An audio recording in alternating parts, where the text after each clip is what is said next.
ଜଙ୍ଗଲଟେ ଥିଲା। ସେଇ ଜଙ୍ଗଲ ମଧ୍ୟରେ ଦୁଇଟି ବିଲେଇ ରହୁଥିଲେ।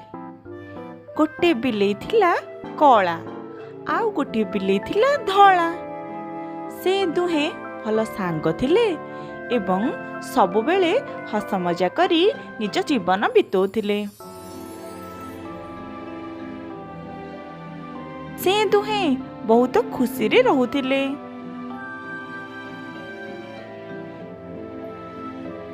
ଗୋଟିଏ ଦିନର କଥା।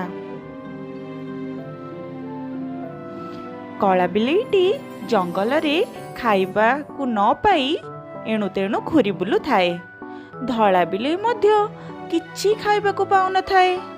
ସେମାନେ ଦୁହେଁ ନିରାଶ ହୋଇ ଗୋଟେଟି ବସି ରହିଲେ ଏବଂ ମନେ ଚିନ୍ତା କଲେ ସେମାନେ କ'ଣ କରିବେ।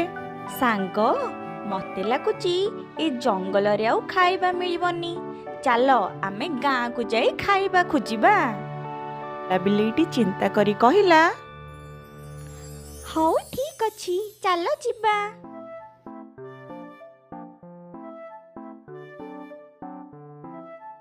ସେ ଦୁହେଁ ଜଙ୍ଗଲରୁ ବାହାରି ଆସି ପହଞ୍ଚିଲେ ଗୋଟିଏ ଗାଁରେ। ମାନେ ରାସ୍ତାରେ ଯାଉଥିବା ସମୟରେ ଦେଖିଲେ ତଳେ ପଡ଼ିଛି ଗୋଟିଏ ରୁଟି। ତାକୁ ଖାଇବା ପାଇଁ ଦୁହେଁ ଏକ ଛତ୍ର ଦୌଡ଼ିବା ଆରମ୍ଭ କଲେ ଆଉ ଯାଇ ପହଞ୍ଚିଗଲେ ସେ ରୁଟି ପାଖରେ। ଦୁହେଁ ରୁଟିକି ଦେଖି ଖାଇବା ପାଇଁ ମାଡ଼ ଗୋଡ଼ ଆରମ୍ଭ କଲେ। କଳା ବିଲେଇ କହିଲା, ୟାକୁ ମୁଁ ଖାଇବି। ଆଉ ଧଳା ବିଲେଇ କହିଲା, ନା, ଆକୁ ମୁଁ ଖାଇବି। ଦୁହେଁ ସେଠାରେ ଯୁକ୍ତିତର୍କ ଲାଗିବା ଆରମ୍ଭ କଲେ। ଧଳା ବିଲେଇ କହିଲା, ସିଏ ଖାଇବ। କଳା ବିଲେଇ ମଧ୍ୟ କହିଲା, ସିଏ ଖାଇବ। ଏହା ପରେ ସେମାନେ ଚିନ୍ତା କଲେ ଯେ ଏଇ ରୁଟି ଖଣ୍ଡକୁ ନେଇ ସେମାନେ ଜଙ୍ଗଲ ଭିତରକୁ ଚାଲିଯିବେ। ଏହାପରେ ସେ ଦୁଇ ଜଣ ସେଇ ରୁଟିକୁ ନେଇ ଜଙ୍ଗଲ ଅଭିମୁଖେ ଚାଲିଲେ।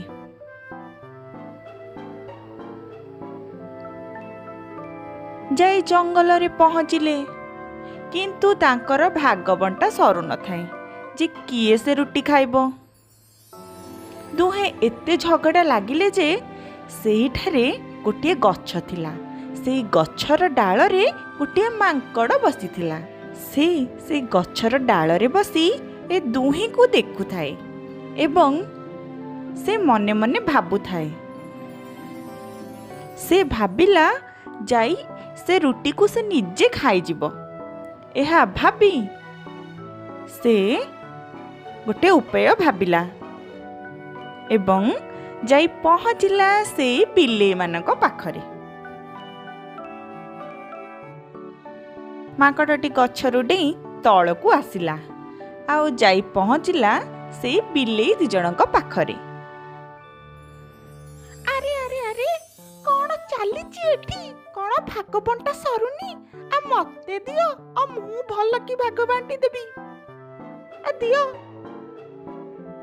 ଏହା ଶୁଣି ସେ ଦି ଜଣ ମାଙ୍କଡ଼କୁ ରୁଟିଟି ଦେଇଦେଲେ। ମାଙ୍କଡ଼ଟି ସେଇ ରୁଟିକୁ ଦିଖଣ୍ଡ କଲା, ମାତ୍ର ତାର ଡାହାଣ ପାଖ ହାତରେ ଥିବା ରୁଟିଟି ଟିକେ ବଡ଼ ହୋଇ ଯାଇଥିଲା ଆଉ ବାମ ହାତରେ ଥିବା ରୁଟିଟି ଛୋଟ। ସେ ମନେ ଚିନ୍ତା କଲା ଯେ କ'ଣ କରିବ। ଏହାପରେ ସେ କହିଲା, ସେ ରୁଟିକୁ ସମାନ କରିବା। ଏହା ଭାବି ସେ ସେଇ ଡାହାଣ ହାତରେ ଥିବା ରୁଟିରୁ କିଛି ଖାଇଗଲା। ତଥାପି ସେ ବିଲେଇମାନେ ତାକୁ କିଛି କହିଲେ ନାହିଁ। ଏହାପରେ ସେ ଯେତେବେଳେ ତାର ବାମ ହାତରେ ଥିବା ରୁଟିଟିକୁ ଦେଖିଲା, ତାକୁ ଲାଗିଲା ଯେ ବାମ ହାତରେ ଥିବା ରୁଟିଟି ଟିକେ ବଡ଼ ଅଛି। ସେ ସେଥିରୁ ମଧ୍ୟ ଟିକେ ଖାଇଗଲା। ଏହାପରେ ସେ ଏମିତି କରି କରି ଦୁଇ ହାତରେ ଥିବା ରୁଟିକୁ ଆସ୍ତେ ଆସ୍ତେ ଖାଇବା ଆରମ୍ଭ କଲା। ସେ ଏଥରୁ ଟିକେ ଖାଉଥାଏ, ସେଥିରୁ ଟିକେ ଖାଉଥାଏ। ଏହିପରି ଖାଉ ଖାଉ ଶେଷରେ ରୁଟିଟି ସରିଗଲା। ଏହା ଦେଖି ସେ ଦୁଇ ବିଲେଇ ମାଙ୍କଡ଼ ଉପରେ ଖୁବ୍ ରାଗିଗଲେ। ମାତ୍ର ମାଙ୍କଡ଼ଟି ହସି ସେଇଠାରୁ ଚମ୍ପଡ଼ ମାରିଲା ଗଛ ଉପରକୁ। ଏହା ପରେ ସେ ଦୁଇ ବିଲେଇ ଯାକ ମାଙ୍କଡ଼କୁ ଦେଖି ହିଁ ରହିଗଲେ।